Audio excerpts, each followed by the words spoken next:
안녕하세요. 함께하는 교회 김영호 목사입니다.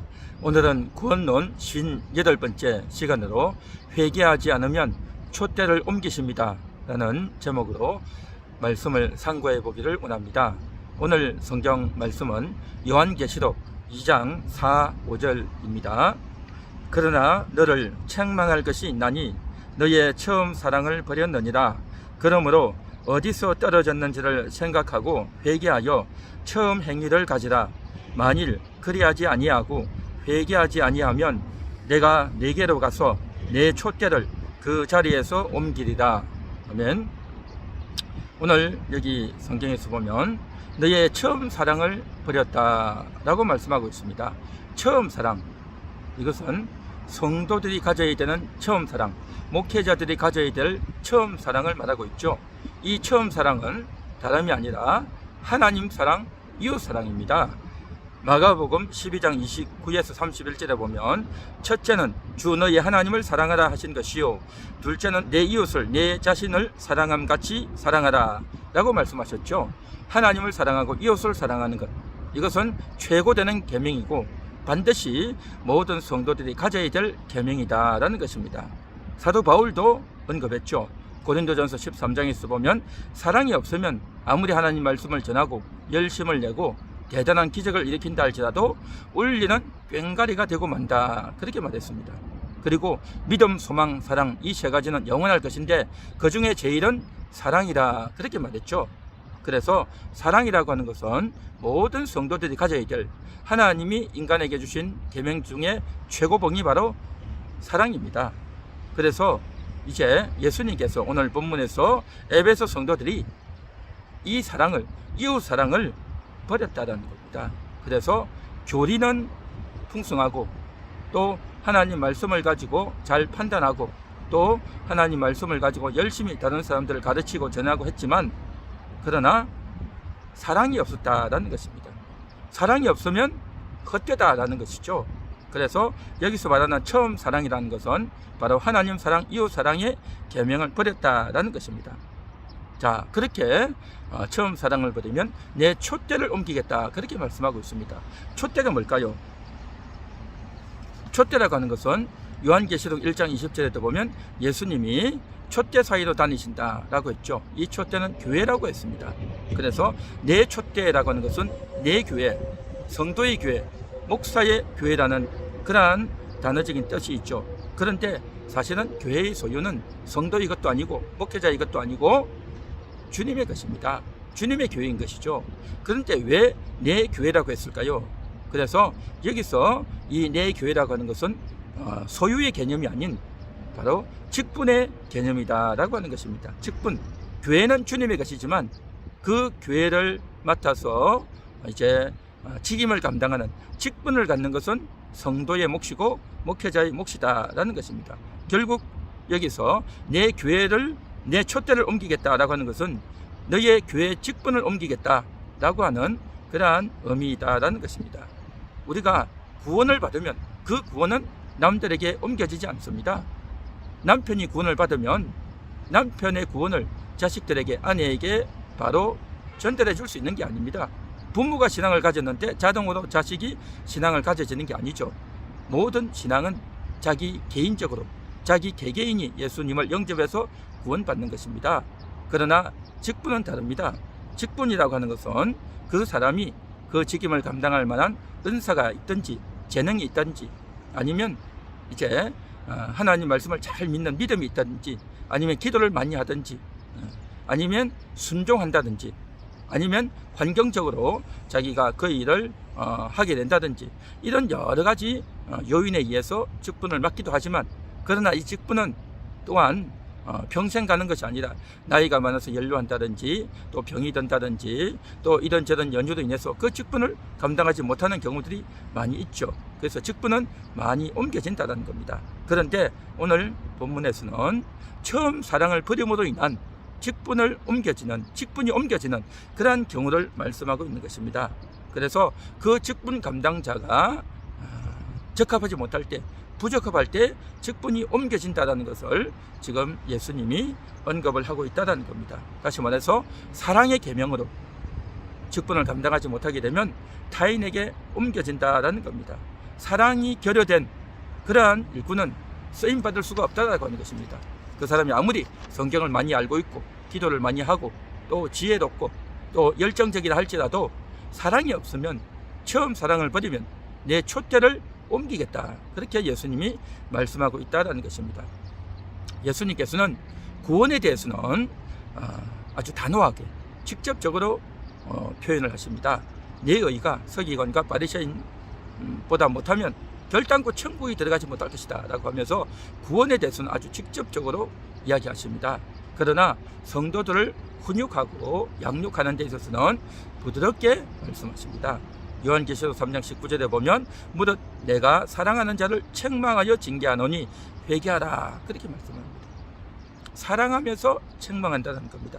지옥에 던지겠다는 것이 아니라 훈육하겠다라고 하는 예수님의 마음인 거죠. 그래서 예수님께서 오늘 본문 요한계시록 2장 5절에도 보면 과격하게 말하는 것이 아니라 부드럽게 내 촛대를 옮기겠다, 내 직분을 옮기겠다 그렇게 말씀하고 있다는 것을 우리가 기본적으로 염두에 두고 이 말씀을 살펴야 될 줄로 믿습니다. 자, 그러면서 처음 사랑을 버렸다라고 하면서 예수님 이렇게 말씀하십니다. 회개하라 라고 말씀하십니다. 회개하라. 징계받지 않기 위해서는 회개하라 라는 것입니다. 회개는 두 가지가 있죠. 구원을 받기 위한 회개와 또한 징계받지 않기 위한 그러한 회개다라는 것입니다. 예수님을 영접할 때에 회개해야 됩니다. 회개하고 예수님을 영접하는 겁니다. 구원을 위한 회개인 거죠. 이제 그렇게 구원받은 성도가 죄를 짓게 되면 징계가 오는데 그 징계받기 전에 주님께서 회개할 것을 촉구하고 있다는 것입니다. 불신자가 이제 회개를 거부하면 그는 구원받지 못하고 지옥에 가게 되겠죠. 성도가 회개하지 않게 되면 징계를 받게 된다는 겁니다. 불신자든 성도든 할 것 없이 죄를 지으면 반드시 죄의 대가를 치르게 되어 있습니다. 불신자가 회개하지 않으면 지옥의 형벌을, 또한 성도가 회개하지 않으면 징계를 받게 되는 그러한 원리에 있다는 것입니다. 그래서 하나님께서 이 성도들을 징계하는데 이 징계는 과연 뭐냐? 성도를 정말 못살게 굴기 위한 거냐? 성도를 괴롭히고 심판하기 위한 거냐? 할 때에 우리가 징계에 대한 성경의 교훈을 좀 분명히 알아야 됩니다. 고린도전서 11장 32절에 보면 우리가 판단받는 것은 주께 징계를 받는 것이니 이는 우리도 세상과 함께 정죄함을 받지 않게 하려 하심이라 그랬어요. 세상과 함께 정죄함을 받는다는 게 뭡니까? 마지막에 지옥에 가는 겁니다. 이 세상 사람들이 예수를 믿지 않고 정죄받고 지옥에 가는 그 지옥에 가는 정죄를 받지 않도록 지옥 가지 않도록 하게 하기 위해서 징계를 받는다는 겁니다. 그래서 이제 징계라고 하는 것, 성도의 징계라고 하는 것은요, 지옥을 면하게 하기 위한 하나님의 조치이다라는 것입니다. 징계는 구원받은 자에게 하는 것입니다. 징계는 하나님의 친아들임을 입증하는 것이다라는 거죠. 만일에 징계가 없다면 그는 지옥인 것입니다. 마귀의 자식이단 말이죠. 그래서 이 징계라고 하는 것은 정말 하나님이 우리를 아껴주시는, 사랑해주시는, 지옥 보내지 않게 하기 위한 그러한 조치이다라는 것을 우리가 기본적으로 알아야 됩니다. 그래서 예수님께서 징계를 받지 않도록 하기 위해서 미리 말씀하셨죠. 회개하라. 그렇게 말씀하십니다. 그래서 만일에 회개하지 않으면 직분을 옮기겠다, 내 촛대를 옮기겠다, 그렇게 말씀하고 있다는 겁니다. 예수님은 에베소 교회 사자에게 권면하시면서 사도 요한을 통해서 경문하시면서 책망하십니다. 내가 너를 책망한다. 너의 처음 사랑을 버렸다라는 겁니다. 이건 뭡니까? 그가 잘못하고 있는 것을 지금 깨닫게 하고 회개를 촉구하는 것이죠. 자, 그러면서 권면을 하고 책망을 하시고 나서 주님은 스스로 고치기를 원하는 것입니다.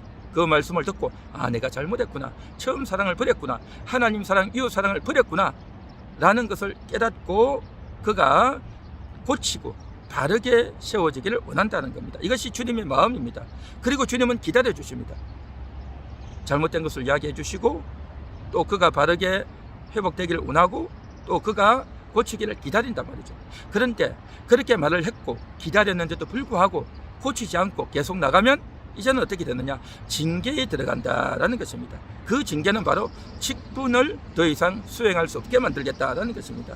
그래서 스스로 고치고 회개하기를 원하지만 스스로 고치지 않으면 이제는 강제로 하시는 거죠. 강제로 직분을 빼앗아서 더 이상 일을 하지 못하게 하겠다라고 하는 것이 이제 주님의 말씀이고, 이것은 지옥을 보내겠다라는 것이 아니라 직분을 빼앗겠다라는 것입니다.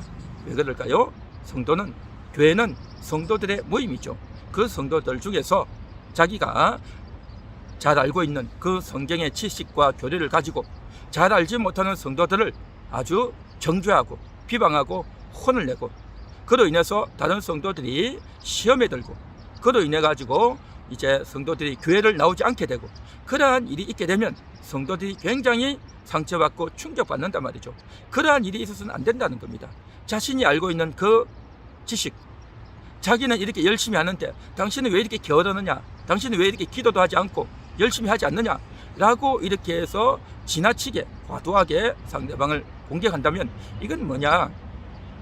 상대방이 잘못하고 있는 것도 맞지만 사랑으로 그 영혼을 대하고, 상대방이 왜 그렇게 열심히 하지 못하는지, 상대방이 왜 믿음이 그렇게 침체되어 있는지를 살펴주고, 또 불쌍히 여겨주는 마음 없이 공격하고 비방하고 잘못하고 있는 것으로만 나오면 이것은 사랑이 없는 거다라는 거죠.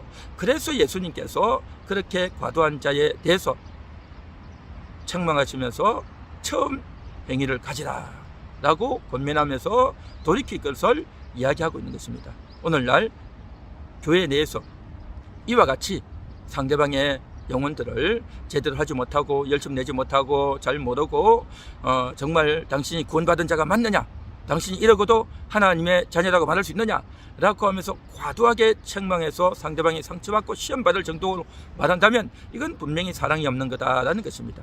그러한 측면에서 예수님이 말씀하고 있고, 그것이 과도해지면 그 사람의 직분을 옮기겠다라고 하는 것이 예수님의 말씀인 겁니다. 무슨 말씀이죠? 그래서 우리는 주의하고 오늘 이 말씀을 잘 마음에 새겨야 될 줄 믿습니다. 그렇다고 해서 직분을 뺏는다고 해서 지옥 보내는 것은 아니다. 그를 이제 징계하는 것이다. 그 징계로 말미암아서 이제 다른 성도들을 세우고 교회를 아름답게 세우겠다고 하는 주님의 마음이 있는 거죠. 오늘 이 시간 이 말씀을 잘 깨닫고 주님의 뜻에 부응하는 그러한 우리 모두가 될 수 있기를 간절히 소망합니다. 기도합니다. 하나님 감사합니다. 주님께서 우리를 책망하시고, 또 우리가 처음 사랑을 버리고 하나님을 사랑하고 이웃을 내 몸과 같이 사랑해야 되는데 그렇지 못하고 내가 알고 있는 지식으로, 또 나의 열심으로, 나의 기준으로 나처럼 상대방이 그렇게 하지 못한다고 함부로 정죄하고 판단했던 그러한 우리의 측면이 있다면 우리가 오늘도 깨닫고 회개하고 돌이키는 그러한 우리가 되어주기 원합니다. 주님은 모든 영혼들이 사랑 가운데서 하나 되어주고 모든 교회가 합력하여 일치를 이루기 원하는 줄 믿습니다. 주님의 뜻을 잘 이루어내는 그러한 모든 영혼들 되게 하옵소서. 예수님의 이름으로 기도합니다. 아멘.